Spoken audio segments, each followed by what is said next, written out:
السلام علیکم ورحمۃ اللہ وبرکاتہ. میرا نام فرید احمد اور میرے ساتھ ہیں شیخ سیف اللہ ثناء اللہ، اور ہم آپ کا استقبال کرتے ہیں بصیرت پروگرام پہ. اچھا شیخ، اکثر یہ لوگوں کا خیال ہوتا ہے کہ ٹھیک ہے سفر میں ہے تو ایک رخصت ہے، روزہ نہ رکھیں. اچھا، کئی دفعہ کچھ لوگ کہتے ہیں کہ یار ہم سفر میں بھی ہیں تو رمضان ہے تو رمضان کا روزہ مس ہی نہیں ہونا چاہیے، تو ہم نے تو روزہ رکھنا ہی رکھنا ہے. اب اس سینیریو میں اگر آپ سفر پر ہو اور آپ کو ایک مشکل آ رہی ہے، یا آپ نے سمجھا تھا کہ سفر آسان ہوگا لیکن مشکل ہو گیا، تو کیا آپ روزہ کھول سکتے ہو یا توڑ سکتے ہو روزہ، یا اس کا کوئی کفارہ ہوگا؟ اس کے بارے میں کیا ہمیں ملتا ہے ڈفرینٹ احادیث میں، اسپیشلی جو ہم بلوغ المرام پڑھ رہے ہیں؟ جی بالکل، اس میں حدیث ہے رسول اللہ صلی اللہ علیہ وسلم کی، جیسے کہ جابر بن عبداللہ رضی اللہ عنہ روایت کرتے ہیں کہ ان رسول اللہ صلی اللہ علیہ وسلم خرج عام الفتح الى مکہ، کہ رسول اللہ صلی اللہ علیہ وسلم فتح مکہ کے وقت یعنی جب نکلے مکہ کی طرف فی رمضان فصام، تو انہوں نے روزہ رکھا. کس نے روزہ رکھا؟ رسول اللہ صلی اللہ علیہ وسلم. حتی بلغ قراع غمیم، حتیٰ کہ رسول صلی اللہ علیہ وسلم ایک مقام ہے ادھر پہنچے قراء الغمیم کی طرف. فصام الناس، تو لوگوں نے بھی روزہ رکھا. ثم دعا بقدح، پھر رسول اللہ صلی اللہ علیہ وسلم نے ایک قدح منگوایا، ایک یعنی جو پانی کا پینے کا جو پیالہ ہوتا ہے بڑا سا، وہ منگوایا بڑا سا جو ہے، اور من ماء فرفعہ، اور اس کو اٹھایا. کیا حتی نظر الناس الیہ، حتیٰ کہ لوگوں نے رسول صلی اللہ علیہ وسلم کو دیکھنا شروع کر دیا. ثم شرب، پھر رسول اللہ صلی اللہ علیہ وسلم نے اس کو پیا.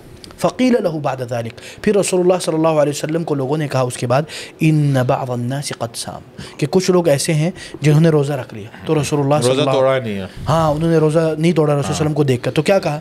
تو رسول اللہ صلی اللہ علیہ وسلم نے کہا اولئک العصاۃ، اولئک العصاۃ، کہ یہ وہ لوگ ہیں جو نافرمان ہیں، یہ نافرمان لوگ ہیں. 2 بار رسول اللہ صلی اللہ علیہ وسلم نے یہ کہا.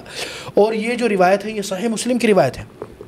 اور اسی طرح ایک اور جو روایت ہے اس میں یہ بھی بتایا جاتا ہے کہ رسول صلی اللہ علیہ وسلم نے یہ کیوں کیا، کیوں رسول صلی اللہ علیہ وسلم نے پانی پیا. تو اس میں یہ آتا ہے کہ فقیل له ان الناس قد شق عليهم الصيام، کہ کچھ لوگ ہیں، یعنی لوگوں کے اوپر، کچھ نہیں لوگوں کے اوپر جو روزہ ہے وہ تھوڑا بھاری ہو گیا ہے. ٹھیک. وانما ينتظرون فيما فعلت، کہ وہ اس انتظار میں کہ آپ کیا کرتے ہیں.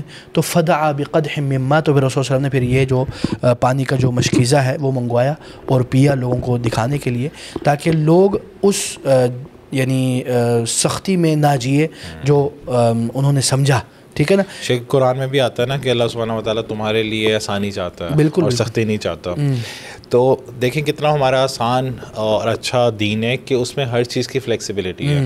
اس طرح نہیں ہے کہ ایک اگر آپ نے عہد کر لیا، وہ عہد کی بک میں نا یہ بھی آتا ہے کہ اگر آپ نے کوئی عہد کر لیا اور آپ کو کوئی بہتر چیز لگی تو آپ بے شک اس کو توڑ دو. بالکل ٹھیک. تو کتنا ہی آسان دین ہے کہ اگر آپ مشکل میں ہو اور آپ بہت زیادہ مشقت میں ہو اور سفر پر ہو، تو اس سینیریو پہ آپ اپنا روزہ کھول بھی سکتے ہو. تو رسول اللہ صلی اللہ علیہ وسلم نے ساروں کے سامنے اس لیے روزہ کھولا تاکہ انہیں بھی پتہ چل جائے کہ اب میرا روزہ نہیں ہے، کہ یہ الاؤ ہے. اور اسی طرح ایک اور روایت بھی ہے جو حمزہ بن عمرو الاسلمی رضی اللہ عنہ روایت کی، کہ رسول اللہ صلی اللہ علیہ وسلم نے کو انہوں نے، یعنی کسی بندے نے کہا، انہوں نے کہا رسول اللہ صلی اللہ علیہ وسلم کو کہ اجد بی قوۃ علی الصیام فی السفر، کہ اللہ کے نبی میں سفر میں بھی نا میرے پاس اتنی پاور ہے کہ میں روزہ رکھ سکتا ہوں. تو فہل علی جناح، تو کیا میرے اوپر کوئی گناہ ہے؟ تو رسول اللہ صلی اللہ علیہ وسلم نے کیا کہا؟ ہی رخصت من اللہ، یہ اللہ کی طرف سے ایک پرمیشن ہے، ایک اجازت ہے، ایک رخصت ہے. فمن اخذ بها فحسن، کہ جس نے اس رخصت کو لے لیا الحمدللہ اچھی بات ہے. ومن احب ان یصوم فلا جناح علیہ، اور جو یہ پسند کرتا ہے یا جو جس کے نزدیک یہ محبوب ہے کہ وہ روزے کو مکمل کرے، تو اس کے اوپر فلا جناح علیہ، تو اس کے اوپر کوئی گناہ نہیں ہے. یہ روایت بھی صحیح مسلم کی روایت ہے، اور اس کی جو اصل ہے وہ بخاری میں بھی موجود ہے. تو اس سے ہمیں پتہ چلتا ہے کہ دیکھیں سفر میں جو روزہ ہے اس میں یعنی اگر آپ جو ان دونوں روایات اور ان جو سفر کے متعلق جو احکام ہے ان سب کو اگر آپ مد نظر رکھیں تو اس میں شروع میں بعض علماء نے اختلاف کیا تھا، لیکن ابن عبد البر، حافظ ابن عبد البر رحمہ اللہ جو ایک بہت بڑے امام ہیں، انہوں نے اپنی جو کتاب ہے التمہید ٹھیک ہے, جو شرح ہے اس میں کیا کہتے ہیں کہ وَأَجْمَعُ الْفُقَهَاء أَنَّ الْمُسَافِرَ بِالْخِيَارِ إِنْ شَاءَ صَامَ وَإِنْ شَاءَ أَفْطَرَ إِلَّا أَنَّهُمْ اخْتَلَفُوا فِي الْأَفْضَلِ بِذَلِكَ. یعنی وہ بول رہے ہیں کہ علماء کا اس بات پر اجماع ہے, یعنی سارے علماء اس بات پر متفق ہیں کہ آپ کے پاس چوائس ہے, آپ کے پاس آپشن ہے, آپ کے پاس یہ اختیار ہے کہ آپ چاہے تو روزہ رکھ سکتے ہیں, آپ چاہے تو نہیں رکھ سکتے. لیکن جو اختلاف واقع ہوا ہے وہ کس میں ہوا ہے کہ کون سا افضل ہے, کون سا بہتر ہے. بالکل, کہ کیا روزہ رکھنا بہتر ہے یا نہیں رکھنا بہتر. تو شیخ کیا اوپینین ہے پھر, اگر آپ سفر میں ہو تو آپ کو روزہ چھوڑنا چاہیے یا رکھنا چاہیے؟ دیکھیں اس میں علماء نے اختلاف کیا ہے, لیکن بعض آپ کس سائیڈ آف علماء کو سپورٹ کرتے ہیں؟ اس میں دیکھیں, اس میں آپ کو بتاتا ہوں, اس میں بعض علماء نے یا آج کل کے جو بعض علماء نے جو ترجیح کی ہے وہ کہتے ہیں کہ یہ بندے کے مطابق ہے. ٹھیک, کیا ہوا تھا کہ ایک بندہ تھا, اس نے اپنے اوپر اتنا وہ کر دیا کہ وہ بے ہوش ہو گیا. اچھا, تو رسول اللہ صلی اللہ علیہ وسلم نے حکم دیا کہ اس کو پانی پلاؤ. سبحان اللہ. تو اگر حالت ادھر تک پہنچ جائے تو اس حالت میں اس کے لیے روزہ رکھنا ناجائز ہے. بالکل, یعنی بندہ سفر میں ہے, وہ مرنے والا ہے, اس کی حالت خراب ہو گئی ہے, تو اس کے اوپر لازم ہے کہ روزہ روزہ کھول کے اپنے افطار کرے, کھانا کھائے. اب ایک بندہ ہے جس کے آرام و آسائش ہے, جی, سفر اس طرح کا سفر نہیں جس طرح اس زمانے میں ہوتا تھا. ہاں جی, ٹھیک ہے نا, جس طرح اس زمانے میں ہوتا تھا. آج کل الحمدللہ ہمارے پاس اتنی سہولیات اور اتنے آرام و آسائش والے سواریاں آ گئی ہیں کہ آپ جہاز میں آرام سے بیٹھ کے جاتے ہیں اور آرام, کوئی مشقت, کوئی وہ نہیں. گھر سے ایئرپورٹ تک گاڑی میں جاتے ہیں, ایئر کنڈیشن ہے, جہاز میں ایئر کنڈیشن ہے, کوئی گرمی کا وہ مسئلہ نہیں ہے, نہ آپ کو مشقت تکلیف اتنی اٹھانی پڑتی جس طرح اس زمانے میں. تو اس حالت میں بعض علماء نے کہا کہ بہتر اس حالت میں یہ ہے کہ وہ بندہ روزہ رکھے. کیونکہ دیکھیں اصل میں کیا ہے, دیکھیں روزہ جو ہے نا ایک انفرادی بھی ہے اور اجتماعی عبادت. جی, ابھی کیا ہوتا ہے, مثلا میں ابھی آپ کے ساتھ, ہم سب ایک ساتھ ملے ہوئے ہیں, تو روزہ رکھنا میرے لیے زیادہ آسان ہے. بالکل, کیونکہ میں دیکھتا ہوں سب میرے ساتھ ہے تو مجھے ایک انکریجمنٹ. بالکل, لیکن اگر اب میں کل کو کیا کروں گا, قضا کرنے بیٹھوں گا, میں اکیلا کھانا کچھ بھی نہیں کھا رہا ہوں, باقی سارے ماشاءاللہ کھا رہے پی رہے, تو یہ ایک نفسیاتی طور پر بھی ایک بوجھ زیادہ محسوس ہوتا ہے. تو اس بنا پر علماء یہ کہتے ہیں کہ بندے بندے کے اوپر فرق ہے. لیکن اس میں اچھا شیخ, چلے یہ روزے سے اور اس میں نماز بھی لے آتا ہوں.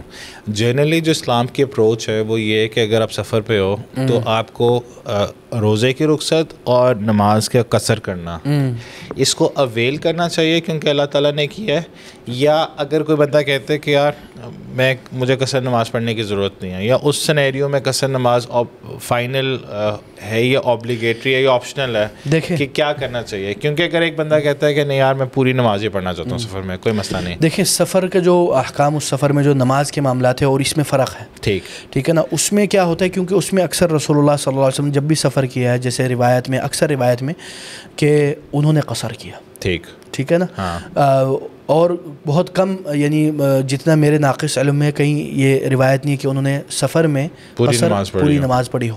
ٹھیک ہے نا, تو اس سے ہمیں یہ سبق ملتا ہے کہ بہتر یہ ہے کہ آپ قصر کریں. ٹھیک ہے نا, اور افضل اور ریکمینڈڈ ہے. لیکن اگر کوئی پوری پڑھتا ہے تو اس میں کوئی حرج نہیں ہے. بات ادھر ہو رہی ہے واٹ از دا بیسٹ, افضل. آپ بس جو مجھے سمجھ آئی ہے وہ یہ کہ آپ نماز کو, روزے کو بالکل ایک ہی طرح سے نہیں دیکھ سکتے. ٹھیک, نماز کے لیے ڈفرینٹ حکم ہے اور روزے کے لیے ڈفرینٹ ہے. روزے میں دوسری بات یہ کہ ایک اور حدیث ہے.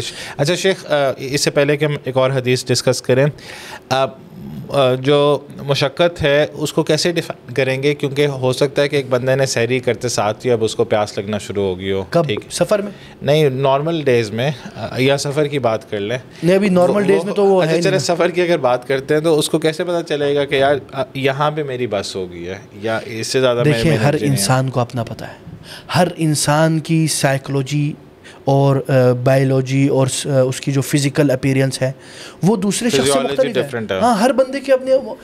آپ میں ماشاءاللہ استطاعت اور ول پاور بہت زیادہ ہے, تو آپ جس لیول کے اوپر تک جا سکتے ہو اس پہ ہو سکتا ہے میں نہ جا سکتا.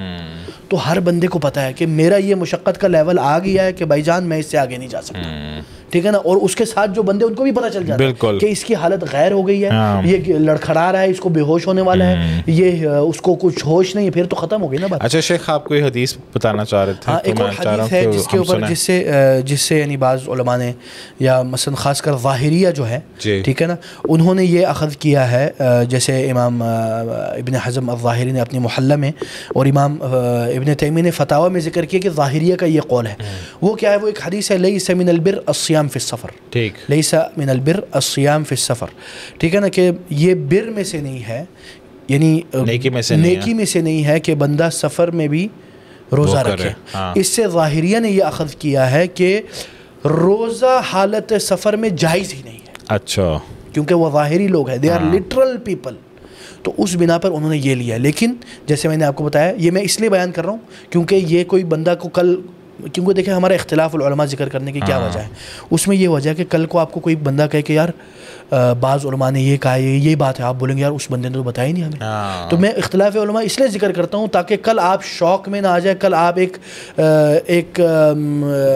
یعنی کہ ہم آڈینس کو اس لیے بتا رہے ہیں کہ اس طرح نہیں ہے کہ ہم نے ڈفرینٹ شیخ نے ڈفرینٹ اوپینینز نہیں پڑھے ہوئے. نہیں, یہ اس لیے ہے کہ تاکہ ان کو بھی پتہ ہو. کل کو کیا ہوتا ہے, مثلا کبھی بندہ کسی عالم سے پوچھتا ہے تو وہ بولتے ہیں یار روزہ تو رمضان میں جائز ہی نہیں, خاص کر سفر میں, تو بندہ حیران ہو جاتا ہے, یار یہ تو بتایا نہیں ہمیں کسی نے. بالکل, تو میں یہ اس لیے بتاتا ہوں تاکہ کل کو آپ کو کوئی جب فتویٰ دینے والا اس طرح فتویٰ دے تو آپ حالت حیرت اور اس میں نہ پڑ جائیں. اور دوسری بات یہ کہ دیکھیں, کوشش کرے انسان کہ اللہ تعالیٰ نے جب آپ کو ایک اجازت دی ہے, ایک رخصت دی ہے, اور اس میں آسانی پیدا کی ہے, تو آسانی کو حاصل کر لے, الا اگر آپ کو مصلحت نظر آتی ہے دوسری چیز میں, کیونکہ اللہ تعالیٰ فرماتے ہیں یرید اللہ بکم اليسر ولا یرید بکم العسر. اللہ تعالیٰ آپ کے لیے آسانی پسند فرماتا ہے, مشکل نہیں چاہتا. ہاں, اسی لیے حافظ ابن حجر رحمہ اللہ اور باقی علماء نے یہی کہا جو میں نے آپ کو بتایا کہ جن لوگوں کے اوپر روزہ مشکل ہو جاتا ہے وہ حالت سفر میں روزہ حلال کر لیں, اور جن کے لیے کوئی اتنا مشکل ہی نہیں ہے تو اس میں کوئی حرج نہیں انشاءاللہ. اچھا شیخ, اب ہم ایک اور ایشو ڈسکس کریں گے کہ وہ یہ ہے کہ جو لوگ بیمار ہوتے ہیں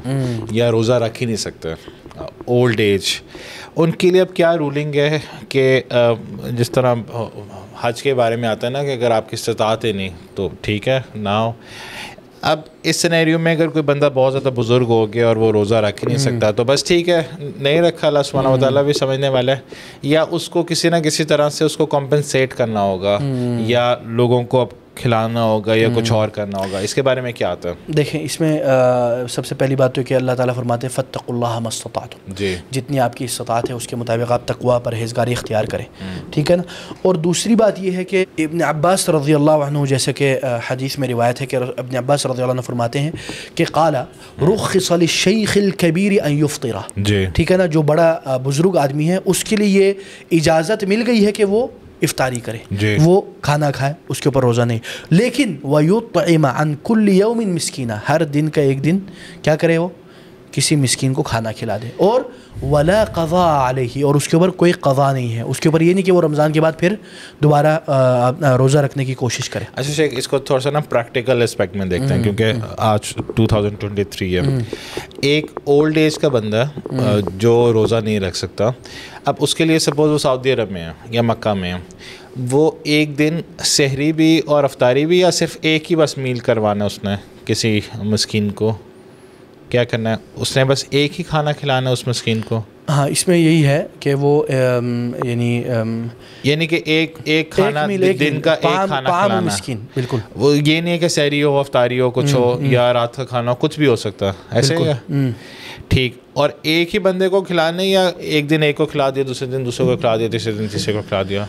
اچھا, اس میں ایک اور بات کہنا چاہتا ہوں کہ یہ جو حدیث میں نے پیش کی ہے, اسی طرح اس کے متعلق ایک اور آیت بھی ہے جس میں اللہ تعالیٰ فرماتے ہیں کہ وَعَلَى الَّذِينَ يُطِيقُونَهُ فِدْيَةُ طَعَامُ مِسْكِينٍ فَمَنْ تَطَوَّعَ خَيْرًا فَهُوَ خَيْرٌ لَهُ وَأَنْ تَصُومُوا خَيْرٌ لَكُمْ.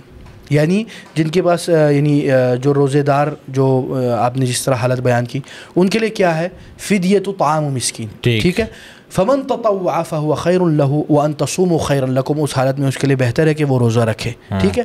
اب اس آیت اور ایک اور حدیث ہے, اس کے مطابق بعض علماء نے اس میں اختلاف پیدا کیا ہے کہ کیا یہ منسوخ ہے یا نہیں ہے. ٹھیک ہے, جس طرح کسی کی دادی ہے, دادی کی عمر ہے 90 سال, ٹھیک ہے, اب وہ روزہ نہیں رکھ سکتی, صحیح. اب ان کے لیے کیا حکم ہے کہ اس میں آپ کہہ رہے ہیں کہ اسکالرس کے درمیان میں ایک ڈفرینس اوپینین ہے کہ یہ کرنا ہے یا نہیں کرنا. بالکل بالکل. اس میں حافظ ابن حجر رحمہ اللہ فرماتے ہیں کہ واتفقت هذه الاخبار على ان قوله وعلى الذين يطيقونه فدية منسوخ.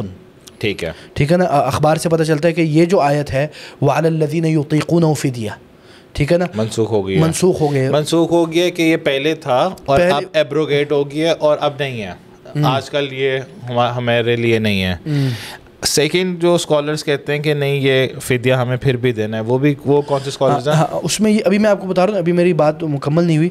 اس میں یہ ہے کہ دیکھیں یہ جو آیت ہے وعلی الذین یطیقونہ, جو بزرگ لوگ جس میں استطاعت ہے, ٹھیک.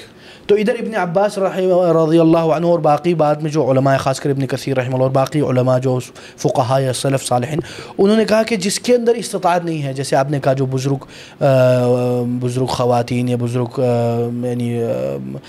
یعنی مثلا لوگ ہیں, ان کے لیے اس میں اجازت ہے, ٹھیک ہے نا. تو اس سے ہمیں پتہ چلتا ہے کہ ایک ہے جس کے پاس استطاعت نہیں ہے, ایک ہے جس کے پاس استطاعت ہے, ان دونوں میں فرق کرنا چاہیے. دیکھیں فرید بھائی, اس میں ذرا کلیئر کر دوں کہ دیکھیں اس میں جو اختلاف ہے نا وہ کیا ہے, وعلی الذین یطیقونہ, یعنی جو بزرگ, پہلے کیا ہوتا تھا, پہلے یہ تھا کہ جو بزرگ جس میں استطاعت ہے یا نہیں ہے وہ روزہ ان کو اجازت تھا کہ وہ لوگ نہ رکھیں.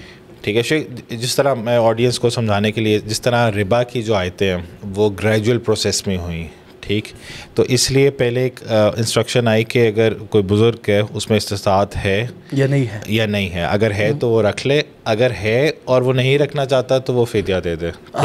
اب کیا ہوا, پھر اوبلیگیٹری ہو گیا, فرض ہو گیا ہر بندے کے لیے کہ آپ نے روزہ رکھنا ہے, چاہے آپ کی جو بھی ایج ہے, جو بھی آپ کی ایج ہے. بالکل, صرف اس میں سے استثناء حاصل ہو گئی اس بزرگ کے لیے جس میں استطاعت نہیں ہے, جو نہیں رکھ سکتا, ٹھیک ہے, اور اس نے اب فدیہ دینا ہے کسی ایک بندے کو. بالکل. شیخ اگر کوئی جوان بندہ ہے جس کو شوگر ہے یا کوئی اور مسئلہ ہے, ٹھیک, اور وہ روزہ نہیں رکھ سکتا, اس کی بھی سیم ہی رولنگ ہے. اس میں پھر علماء نے اس کے اوپر قیاس کیا, ٹھیک. مثلا کچھ لوگ ہیں جن کا دیکھیں شوگر میں بھی لیولز ہیں, آپ کو پتہ ہے شوگر میں بھی لیولز, طرح کی شوگر ہے, اور شوگر بھی ٹائپس مختلف. الحمدللہ مجھے شوگر نہیں ہے. نہیں, میں پوچھ رہا ہوں کہ یہ جو آڈینس ہے یہ ڈیپینڈ کرتا ہے کہ آپ کو کس طرح کی شوگر ہے. کچھ شوگر ٹائپس یا کچھ شوگر لیولز ایسے ہوتے ہیں کہ جس میں آپ روزہ نہیں رکھ سکتے. بالکل. تو اس حالت میں آپ اس کے قیاس کر کے, علماء نے اس کے اوپر قیاس کیا ہے, تو اس کی بنا پر آپ فدیہ طعام مسکین دیں گے, روزانہ ایک مسکین کو کھانا کھلائیں گے, ٹھیک ہے. اب ایک اور سوال یہ پیدا ہوتا ہے کہ کیا جو حاملہ عورت ہے, یہ جو دودھ پلانے والی ماں ہے, اس کا کیا ہوگا؟ اس کو تو رخصت ملی ہوئی ہے. ہاں, اس کو رخصت ملی ہوئی ہے, لیکن اس کو رخصت ملی ہے, لیکن اس نے بعد میں روزہ رکھے گی, وہ طعام و مسکین نہیں کھلائے گی, یہ یاد رکھیں. اور یہ جو عورت ہے جو اپنے امپیورٹی یا پیریڈس میں ہے, ٹھیک ہے, اس کو نماز اس نے بھی تو کور اپ کرنا ہے نا. لیکن میں ادھر بات کر رہا ہوں, ایک حامل ہے, اس کی تو ابھی کوئی پیریڈ شیریڈز نہیں آ رہے نا, اور ایک ہے جو مرضعہ ہے, جو دودھ پلا رہی ہے, ٹھیک ہے, حالت ہے دودھ پلانے کے وقت, کیونکہ اس کی کمزوری کی وجہ سے. شیخ اس کو اگر ایک گروپ بنا دیں, ایک عورت یا حاملہ, ٹھیک ہے, یا دودھ پلا رہی ہو یا اپنے پیریڈز میں ہو, وہ تو پیریڈ والا کلیئر ہے, تینوں سینیریو میں وہ اس ٹائم پہ روزہ نہیں رکھے گی. اچھا, لیکن اس نے یہ والے روزے بعد میں کور کرنا ہے. بالکل بالکل, یہی سلف کا قول ہے, اور علماء اور آج کل کے بھی مثلا شیخ بن باز اور شیخ بن عثیمین کا یہی فتویٰ ہے. جزاک اللہ خیر شیخ. اب ہم تھوڑی سی جنرل باتیں کرتے ہیں سعودی عرب کی. یہ دیکھا گیا ہے کہ جو ینگسٹرز ہیں وہ پوری رات کرکٹ کھیلتے ہیں یا فٹ بال تو بہت زیادہ کھیلا جاتا ہے, صحیح.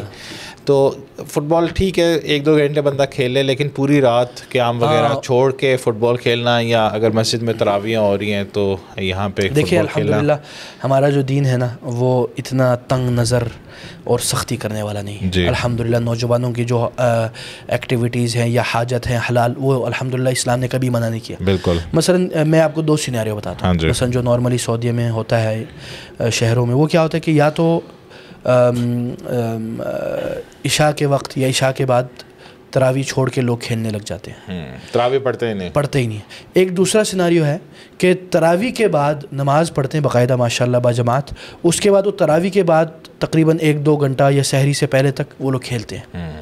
تو دیکھیں میں تو سمجھتا ہوں کہ بہتر ہے کہ بندہ رمضان میں اپنی رات کو عبادت میں گزارے اور ان چیزوں میں گزارے, لیکن بندہ اپنے آپ کو تھوڑا روٹین سے نکالنے کے لیے, لائٹ کرنے کے لیے چلے, آدھا 1 گھنٹہ کھیل لے, کوئی مسئلہ نہیں. ٹھیک ہے الحمدللہ اسلام نے کھیلنے سے منع نہیں کیا، لیکن اتنا زیادہ کرنا کہ پوری رات آپ کھیل کود میں لگے رہے اور عبادات کا جو بہت ہی قیمتی وقت ہے اس کو ضائع کر دیں، یہ مناسب نہیں ہے۔ بالکل میں تو یہی کہتا ہوں نوجوانوں کو کہ وہ کھیلے کودے مزے کرے رمضان میں بھی الحمدللہ، لیکن عبادات کے اوقات کو ضائع نہ کریں۔ بالکل۔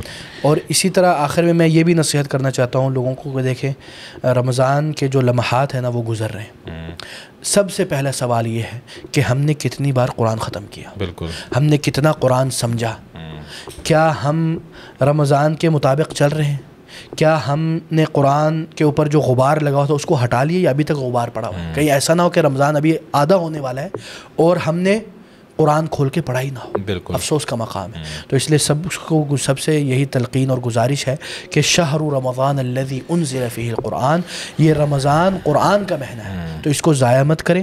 اس میں سلف صالح یعنی 20 بار قرآن ختم کرتے تھے، امام شافعی کے بارے میں تھے کہ وہ 60 مرتبہ قرآن ختم کرتے تھے، اور بعض علماء کے بارے میں آتے کہ وہ 30 مرتبہ، بعض علماء کے متعلق 20 مرتبہ۔ تو قرآن ختم کریں۔